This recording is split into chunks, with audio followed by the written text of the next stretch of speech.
आपण पाहताय महाराष्ट्र खबर न्यूज। या बातमीचे प्रायोजक आहेत श्री गणेश ज्वेलर्स अँड सराफ हडपसर पुणे।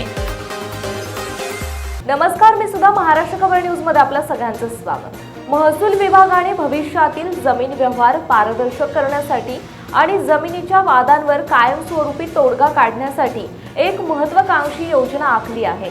यापुढे राज्यात जमिनीचे व्यवहार आधी मोजणी, मग खरेदी खत आणि त्यानंतर फेरफार या त्रिसूत्री पद्धतीने व्हावेत यासाठी सरकार प्रयत्नशील आहे। महसूल मंत्री चंद्रशेखर बावनकुळे यांनी नुकतीच याबाबतची घोषणा केली आहे। ते म्हणाले की महसूल विभागाने भविष्यासाठी एक महत्त्वाकांक्षी योजना आखली आहे। यापुढे राज्यात आधी मोजणी, मग खरेदी खत आणि त्यानंतर फेरफार अशा पद्धतीने जमिनीचे व्यवहार होण्यासाठी सरकार प्रयत्नशील आहे। अनेकदा खरेदी खतामध्ये जमिनीचे वर्णन चुकीचे असल्याने किंवा प्रत्यक्ष जागेवर जमीन वेगळीच असल्याने मोठे वाद निर्माण होतात। या नव्या पद्धतीमुळे जमिनीच्या व्यवहारांमध्ये पारदर्शकता येऊन वादविवाद टाळले जातील, असंही त्यांनी स्पष्ट केले।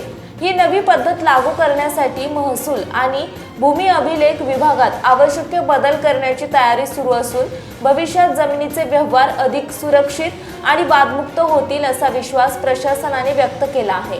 खरेदी खतापूर्वी जमिनीची हद्द आणि अचूक क्षेत्रफळ निश्चित होत असल्याने मालकी हक्क आणि हद्दीवरून होणारे न्यायालयीन वाद मोठ्या प्रमाणावर कमी होतील।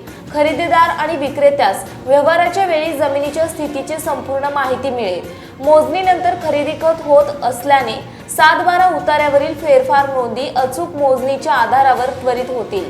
अभिलेखातील नोंदी आणि प्रत्यक्ष स्थिती यावर फरक राहणार नाही।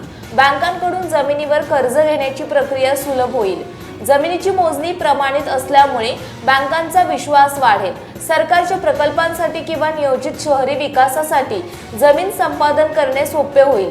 व्यवहार पूर्ण झाल्यावर मोजणीसाठी होणारी धावपळ आणि दिरंगाई टाळता येईल, ज्यामुळे एकंदरीत संपूर्ण प्रक्रिया वेळेत पूर्ण होईल।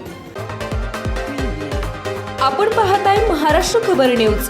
या बातमीचे प्रायोजक आहेत Shri Ganesh jewellers and Saraf Hadapsar Pune.